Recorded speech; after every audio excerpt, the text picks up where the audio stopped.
Chris Hippensteel is here from Central Michigan University, and he's going to give us a brief synopsis of his research, Digitizing Great Lakes Coastal Wetlands, a case study of GIS data integration. It's all you. Thank you. All right, can everyone hear me? All right, I've been losing my voice the last couple of days, so I hope it holds out here today. So my name is Chris Hippensteel. I'm from Central Michigan University, and I have been working on digitizing some Great Lakes coastal wetlands under the supervision of Dr. Benjamin Heumann, Dr. Brian Becker, and Dr. Matthew Cooper. Most of what you're going to see today was part of an internship. The Central Michigan University received some funding through the EPA to look at some of the coastal wetlands and see if they needed to be updated in order to develop a decision support tool online to help managers manage some of these systems.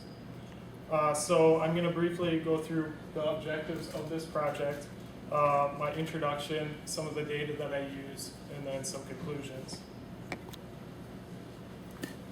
All right, so first off, my main objective was to update the Great Lakes coastal wetlands using the best available data to reflect current conditions.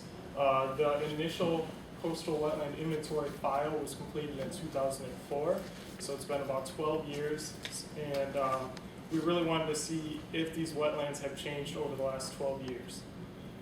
And then the second part, I use an analytical comparison to see how the wetlands have changed from 2004 to 2015. And I just base this simply off of area, perimeter, length, and fragmentation. All right, so what are Great Lakes coastal wetlands? Very simply, they are wetlands that share a connection with at least one of the Great Lakes, and it's usually a surface water connection, usually a channel, something like this. So why do we care about Great Lakes coastal wetlands? This is a hot topic right now. They provide four main services. Most importantly, essential spawning grounds for many different species of fish, crucial habitat for fish, birds, reptiles, and amphibians. They provide sinks and storage areas for different nutrients and even pollutants like heavy metals. And they provide soil erosion buffers. And my big attention getter here is about 80% of all Great Lakes fish species use these coastal wetlands for spawning, and that equates to about $4 billion annually to the economy. So it's a pretty big deal. All right, so why should we study them? Well, they've been deteriorating over time, specifically since European settlers arrived. They've been filled, dredged, drained, and fragmented for development and agriculture. The western basin of Lake Erie used to be part of the Great Black Swamp, has lost an estimated 95% of its wetland area. So why should we update this file? The Great Lakes Coastal Wetland file that was created in 2004 was a big deal. It took wetland files from multiple different states and even Canada and combined them together into one comprehensive file that had over 2,700 wetlands in it. But coastal wetlands change quite a bit, and that's a big reason is water level fluctuations. They can fluctuate by up to 1.5 meters from one year to the next, which can cause huge shifts in where the vegetation grows. And then, of course, there is some development and agriculture that takes effect. So, since 2004, we have some newly available data that we can use to try to update these. We have different air photos, detailed land cover classifications, LiDAR bathymetry, and updated road files. So it's important to update these files because so much research is going into Great Lakes coastal wetlands right now. We need to have a good idea of what the true area of these wetlands are to calculate some of these statistics. So my study area was from Saginaw Bay down to the western basin of Lake Erie. It includes Lake St. Clair, and there's a spread of wetlands throughout. I only did Michigan, and this was mainly because of data availability. All right, so I'm going to move on to the different data sources that I use. First off, the original Great Lakes Coastal Wetland Inventory file that was created in 2004. It contains 2,752 coastal wetlands. And the total area of all those wetlands combined equals 216,000 hectares. So it's a huge area. My study focuses in on 73 of those wetlands. Next, we used NAIP 1 meter air photos. They're freely available for all the counties in the study area. And then the Great Lakes Land Cover Raster, created by Michigan Tech and the EPA. It is the most accurate and detailed land cover available for the coastal region. If you were to compare it to something like NLCD, NLCD has a 30-meter resolution, whereas this has a 12.5. And while NLCD does recognize some different types of wetland classifications, this one specifically has classifications for genuses like Chenoplectus, Typha, and Phragmites. All right, and then we used bathymetry, which most of you, all of you probably know, but it's basically underwater DEM.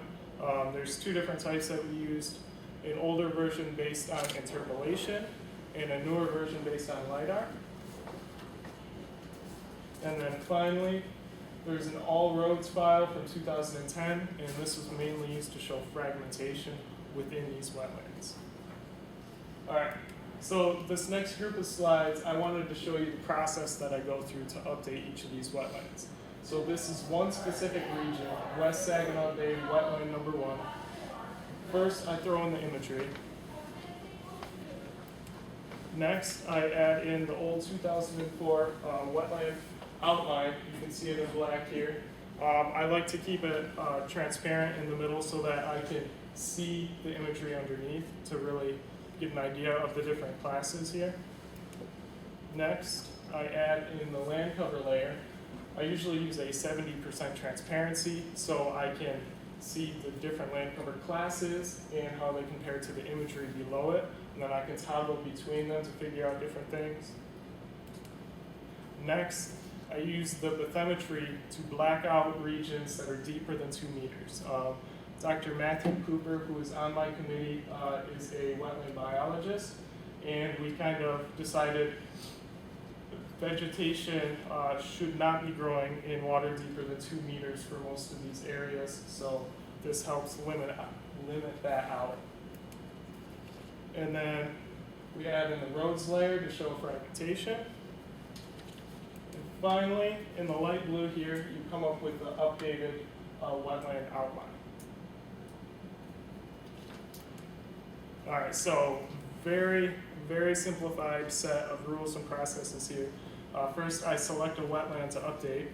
I zoom into a 1 to 3,000 scale. This is to keep consistency across all of the wetlands, and it was a good balance between too much and not enough detail. If we zoomed in much further, we'd add a few hours to the updating process on each of these wetlands. And it's important to point out that my goal was not to change everything that I could. It was to change anything that I could justify changing. If there was a conflict between different layers, and I couldn't for sure tell if it was wetland or not wetland, I left it alone, because in the past, these were outlined by experts in the field. So once we have these updated boundaries, then we can move on to analytical comparisons to see how they've changed. And here are the 2 box plots. On the left, you can see the area as it was in 2004 compared to the updated 2015 file. And it is kind of hard to see, but so 42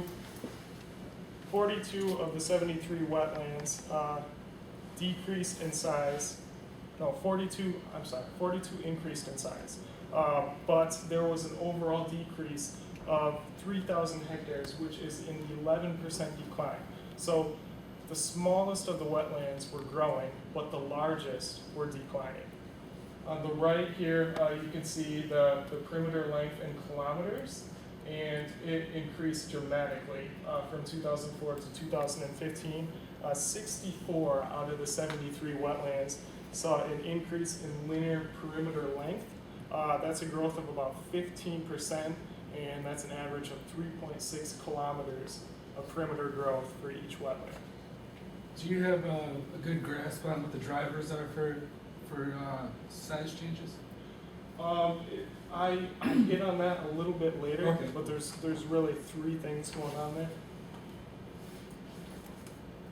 All right, so on top here, we have, once again, area gains. At the far left is wetlands that lost at least 25% of their area, and far right, wetlands that gained 25% more in area. And you can see only about 8 wetlands over here lost at least 25% of their area, but it's important to point out that 6 out of those 8 wetlands were 6 of the largest wetlands, whereas over here, these are relatively small wetlands. And then also for perimeters, almost all of them gained at least 10% in perimeter length. There was an overall perimeter length increase of 263 kilometers across the 73 wetlands. All right, and then finally, here's a box plot of wetland fragmentation, and this changed the most. It increased by 24% over the entire study area. So 33 of the wetlands, after updates, still are in one piece. Another 33 are split between 2 and 10 pieces, and 7 of them range from anywhere from 13 to 34 fragments. You can see it is a huge change from 2004 to 2015. All right, so what caused the 11% decrease in area, the 20% increase in perimeter, and 24% increase in fragmentation? There's likely 3 things going on here. First off, natural water level fluctuations. As I said before, they can fluctuate up to 1.5 meters from one year to the next. And when you think about Saginaw Bay and the western basin of Lake Erie, they're very shallow areas. So a fluctuation of 1.5 meters can have a huge shift along the coast. Next, there is still some human development in agriculture going on. There were some farmland areas that I had to remove, and specifically quite a few roads. But this is happening less and less due to the numerous state and federal laws in place. And also, it's important to point out that there were differences in the data. They were using air photos from 2004 and before, whereas now we're using 2014 air photos, we're using a land cover layer, bathymetry, and roads. So in conclusion, Great Lakes coastal wetlands within our study area are changing. The 11.2% increase or decrease in area is statistically significant. As a whole, the wetlands are decreasing in size and becoming more fragmented, which can lead to habitat or species fluctuations. And some of the work that I've been working on now with these updated areas, I didn't have room to fit these in, but with updated areas, we can calculate nearby human population densities at different buffer sizes. Accessibility, where roads intersect public lands near these wetlands. Land ownership, watershed land covers that intersect these wetlands. And then even some biodiversity like alpha diversity and IBI scores. So once I have all of this information, I'm going to use comparative analysis on it to try to discover more relationships. And with that, I'll take questions. I had a question, but when you say you use the roads for your analysis, can you kind of characterize is it runoff, or does it have to do with if there's not very many roads here, that we can assume it's a wetland? For what part? The last part? Just like, yeah, you're saying, I noticed you said that you had roads yeah, on there, and then yeah. toward the last part, you were talking about all the different things that you used as opposed to just the 2004 imagery. Yeah, we use, so the wetland biologists that I'm working with thought it was important to exclude the roads from these wetlands. And it had been done in some throughout part of the 2004 file, but there was still some major roads running through the middle of these wetlands, and they were included in the polygons. So the main thing was I was creating sub-polygons based on these roads. Oh, So- there was an intersection. Yeah, I was just fragmenting them based on the intersections. Yes. It's basically a follow-up question to Josh's question. If you're now subdividing the polygons and you're actually, well, say you have one larger one and now you're dissecting it with the road, you're in effect turning it into two. I assume you did most of the work manually, at least that's the sense I'm Yes. getting from your methods. Yep. Do you have a sense that that might explain a lot of the variation you're getting in both your perimeter, Yeah. the reduced area size, and also, I forget what the last one was, the variation that you found Yeah. in the sizes and different parameters? That is definitely a big part of it. I'd say at least half of these wetlands, I had to remove some of the roads. So of course, if you fragment it more, you are increasing perimeter quite a bit, and even decreasing the area. But on top of that, there was huge shifts towards the coast in wetland vegetation, as far as adding on areas, and there was quite a few agricultural areas inland that I had to remove from these wetlands. Yeah. Just one last question. It's my understanding that the data set that you use now has a finer spatial resolution. And when you manually digitized the new outlines, you actually have more variation in the perimeter as opposed to more generalized perimeter than you would have had previously? Yeah, and that can account for some of the perimeter increase as well.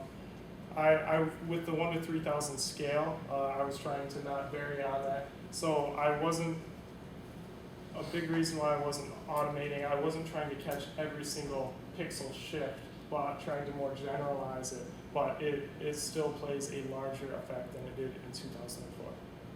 Yes. But ecologically, what you did makes a lot of sense to me. If you have roads that have split wetlands, that's really important for the movement of any species that are living in the wetlands. And so, to me, that sounds like a really good change to make to mapping of the wetlands. Yeah, thank you. Yeah, there's a lot more mortality, and then you get a loss of species. And, yeah. Yes. Maybe you touched on this in your presentation, but the fragmentation, was that primarily because of the road? When you're talking about roads, we're talking about new roads, right? Yes. Yes. Okay. Typically. Is that the primary reason that the fragmentation occurred? That is the primary reason, but since 2004, there has been more of a shift towards the coast, out into the open water with these wetlands. So some of the fragmentation was due to small areas of wetland vegetation pockets that were left upland and then surrounded by forested area or surrounded by a grassy area that wasn't classified as wetland. So roads do account for most of that, but there were pockets based on the water level shift as well. From a conclusion standpoint, were there any positives from this fragmentation?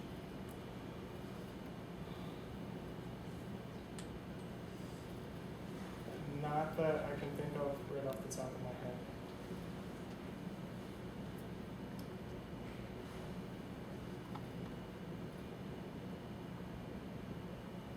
Any further questions? What would be what's the next step for this? Are you going to do further research? Were there questions that you identified in your research that needed to be answered? What's the broader picture and direction your study? All right, so the next main step for this is to actually go out to some of these sites and take GPS measurements to see how close this was in comparison to the actual conditions right now. So right now this was just based off of land cover data and imagery, and we really need to go out into the field and see how accurate these boundaries are. And on top of that, I'm mostly using this for my research to create these attributes. That's mainly what my thesis is on. And for that, we needed the updated areas. Yes. So, is there any kind of, have you found any kind of call to action beyond the research being more or less fact-finding right now, where you see there's a need for human intervention or lack thereof to sort of solidify these habitats?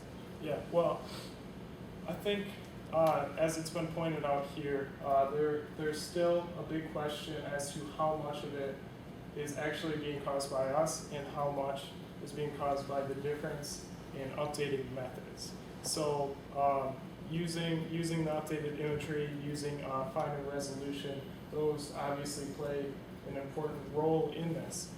So we really need to get out into the field and see how accurate these updates are before we can come up with really what's going on and what we need to do. Yes. If the roads are creating this fragmentation, new roads are creating more fragmentation, and you determine that this is negative, and you can quantify that, would there be any movement to restrict development for new roads in these wetland areas? I would definitely think so. I'm not sure how state and federal laws affect the development of roads within these wetlands right now, but I would assume that it's at least restricting them, and it should become more restrictive, if that makes any sense. Yes? I can't speak to coastal wetlands, but I know inland wetlands. If you own 200 acres of property and 10 of that is dedicated wetland, you can fill it in. You just have to establish that 10 acres elsewhere. I gotcha. And there has to be a record on it. Yeah, and that's another big thing here. The huge water level fluctuations, the shifts.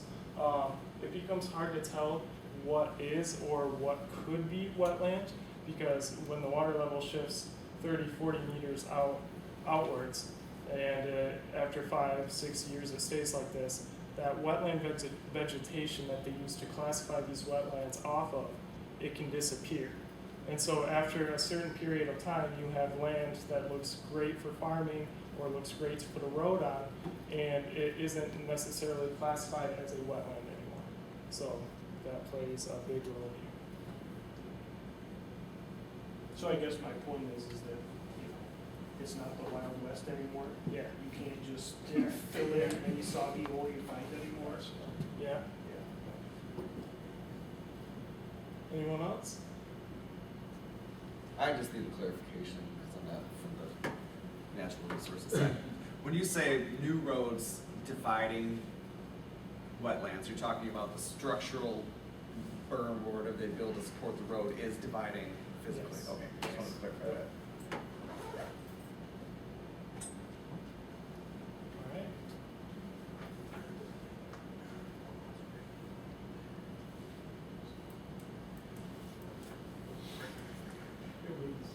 So, Chris, I don't know if you realize this, but you're our sole presenter today. And you got We're just gonna keep. You can just keep going. All right. You have any hobbies that you want to talk about? Right off hand. So I was Googling around naturally for quotes to sort of fit this situation, and I found several, and all of them are basically variations of the same quote. And the quote is, 95% of success is showing up. But another quote that I found was that 90% of success is showing up, and then another was that 80% of success is showing up.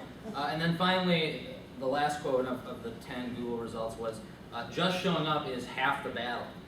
So whichever statistic or fake statistic you choose, it's pretty clear that showing up is important. So I'd like to be the first to congratulate you on being the recipient of a $500 scholarship from IMAGIN.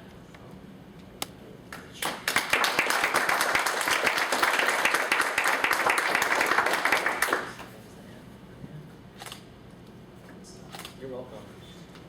And again, living in Michigan, we pretty much all understand the critical importance of water and wetlands. So again, congratulations. Yeah, thanks a lot.